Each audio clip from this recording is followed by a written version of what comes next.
नमस्कार मित्रांनो, मी शुभम पवार. मित्रांनो, तुमचं नवीन मतदान कार्ड जर तुम्हाला काढायचं असेल आणि त्यासोबत तुमच्या मतदार यादीमध्ये तुम्हाला नाव लावायचं असेल तर हा व्हिडिओ तुमच्यासाठी महत्त्वपूर्ण असणार आहे. मतदान कार्ड नक्की कसं काढायचं, मतदार यादीमध्ये नाव कसं लावायचं, तुमच्या मोबाईलमधून फक्त 5 मिनिटांमध्ये तुम्ही करू शकता. त्यासाठी हा व्हिडिओ नक्की शेवटपर्यंत नीट पहा. संपूर्ण प्रोसेस या व्हिडिओमध्ये राहणार आहे. चॅनलवरती पहिल्यांदा आला असाल तर चॅनलला सबस्क्राईब करून ठेवा. अशाच महत्त्वपूर्ण व्हिडिओज तुम्हाला मिळत राहतात. तर चला मित्रांनो, व्हिडिओ सुरू करूयात.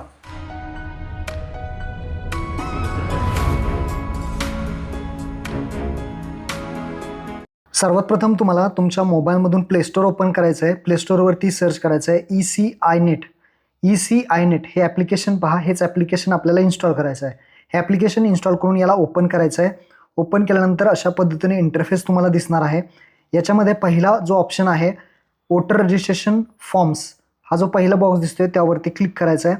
वोटर रजिस्ट्रेशन फॉर्मवरती क्लिक केल्यानंतर अशा पद्धतीने इंटरफेस दिसेल. हा जो पहिला आहे form number 6 new voter registration, त्या ऑप्शनवरती क्लिक करायचं आहे. क्लिक केल्यानंतर तिथे तुम्हाला विचारेल की तुम्ही मोबाईल नंबरनी लॉग इन करा. जर तुमचं इथे अकाउंट असेल तर तुम्ही मोबाईल नंबर टाकून सेंड OTP वरती क्लिक करा. जर अकाउंट नसेल तर न्यू युजरवरती क्लिक करा आणि नवीन अकाउंट उघडून घ्या. नवीन अकाउंट उघडण्यासाठी न्यू युजरवरती क्लिक करा. आपला मोबाईल नंबर टाका. त्यानंतर सेंड OTP वरती क्लिक करा. त्यानंतर तुमचं फर्स्ट नेम टाका, लास्ट नेम टाका. नाव आणि आडनाव टाकल्यानंतर जो OTP आलेला आहे तो OTP टाकून सबमिट करा. म्हणजे तुमचं अकाउंट इथे ओपन होईल. पहिली प्रोसेस तुम्हाला समजली. तुमचं जर अकाउंट असेल तर तुम्ही मोबाईल नंबर टाकून OTP टाकून लॉग इन करा आणि अकाउंट जर नसेल तर तुम्हाला अशा पद्धतीने इथे अकाउंट उघडायचं आहे. नाव वगैरे OTP वगैरे टाकून आणि सबमिट करायचं आहे. इथे सबमिट केलं की युजर क्रिएटेड सक्सेसफुली झालं, म्हणजे अकाउंट उघडलं. तर अकाउंट उघडल्यानंतर मोबाईल नंबर टाका, सेंड OTP वरती क्लिक करा आणि आता आपण लॉग इन करूयात. लॉग इन करायचं आहे. लॉग इन केल्यानंतर अशा पद्धतीने इंटरफेस दिसेल. आता लॉग इन झालेलं आहोत. आपल्याला आता पुन्हा इथे क्लिक करायचं आहे. पहिला बॉक्स वोटर रजिस्ट्रेशन फॉर्म्स आणि form number 6 new voter registration. इथं आल्यानंतर लेट स्टार्ट खाली बटन दिसेल, त्यावरती क्लिक करा.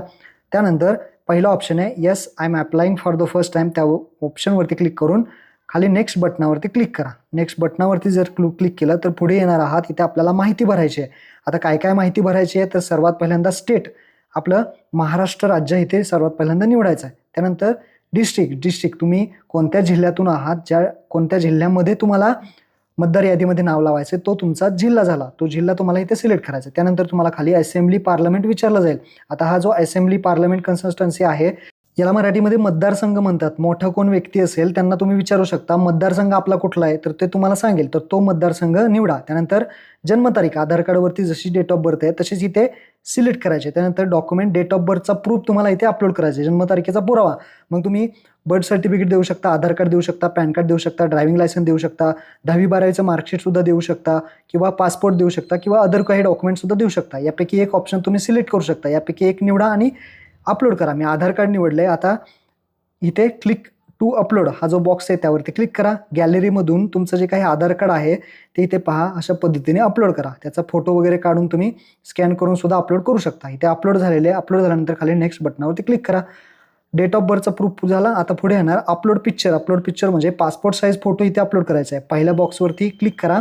जो काही पासपोर्ट साईज फोटो आहे तो गॅलरीमधून सिलेक्ट करा आणि इथे पहा अपलोड झालेला आहे. त्यानंतर खाली या. खाली सिलेक्ट जेंडर, मेल आहे का फिमेल आहे ते इथे सिलेक्ट करा. त्यानंतर नेम, नाव टाकायचं आहे. नाव टाकताना लक्षात ठेवा आधार कार्डवर जसं नाव आहे तसंच इथंच पूर्ण टाकायचं आहे, नाहीतर तुम्हाला E-साईनला प्रॉब्लेम येईल नंतर.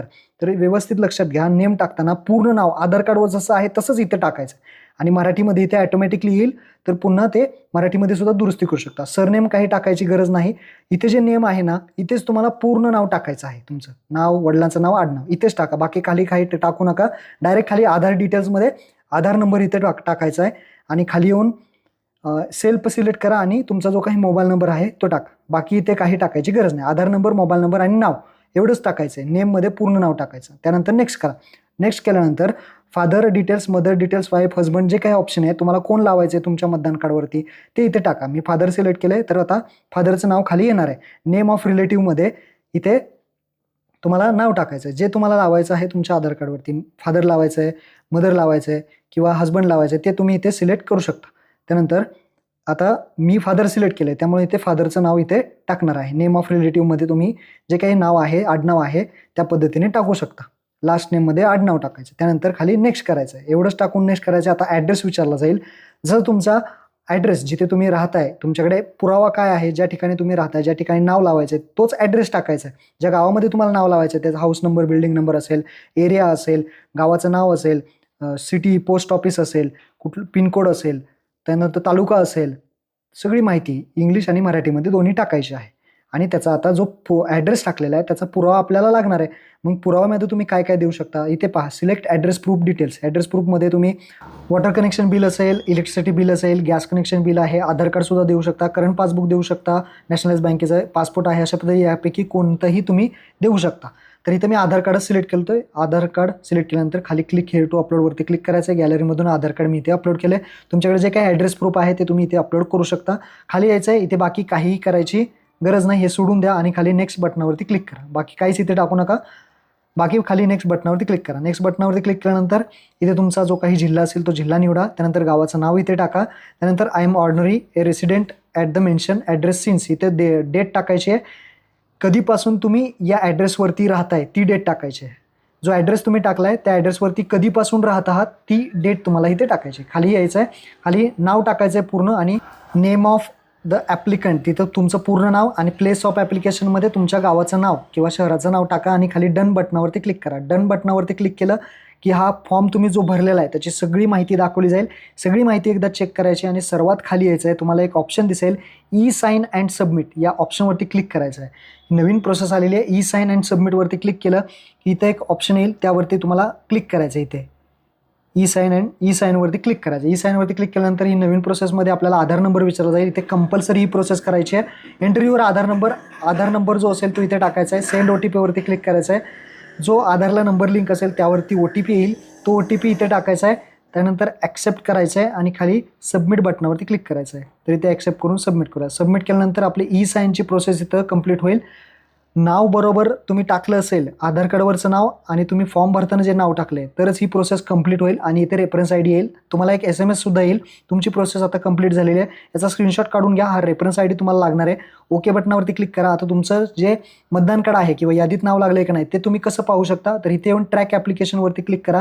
तुमचं मतदान कार्ड झालेलं आहे का नाही हे तुम्ही चेक करू शकता. रेफरन्स ID जो आहे तो मिळालेला तो इथे रेफरन्स ID पूर्णपणे टाकायचा आणि ट्रॅक स्टेटसवरती क्लिक करायचं आहे. आता मी आत्ताच केलेलं आहे त्यामुळे इथे पहा सबमिटेड दाखवत आहे. काही दिवसाने BLO अपॉइंटमेंटची प्रोसेस होईल आणि ॲक्सेप्ट रिजेक्ट होईल. डॉक्युमेंट बरोबर असतील तर ॲक्सेप्ट होईल, डॉक्युमेंट चुकीचे असतील तर रिजेक्ट होईल. ॲक्सेप्ट झाल्यानंतर तुम्हाला मतदान कार्डचा नंबरसुद्धा इथेच येईल आणि मतदान कार्डसुद्धा तुम्ही डाउनलोड करू शकता. मतदान कार्ड जेव्हा तुमचं डाउनलोड होईल त्यावेळेसच तुमचं यादीमध्ये सुद्धा डाऊन येईल.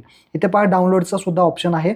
काही दिवसांनी 10 ते 15 दिवसांनी तुम्ही मतदान कार्ड इथून डाउनलोडसुद्धा करू शकता आणि काही दिवसांनी मतदान कार्डसुद्धा पोस्टाने येऊन जाईल. अशा पद्धतीने तुम्ही यादीमध्ये लावू शकता आणि कार्ड काढू शकता. महत्त्वपूर्ण व्हिडिओ सर्वांना शेअर करा. धन्यवाद.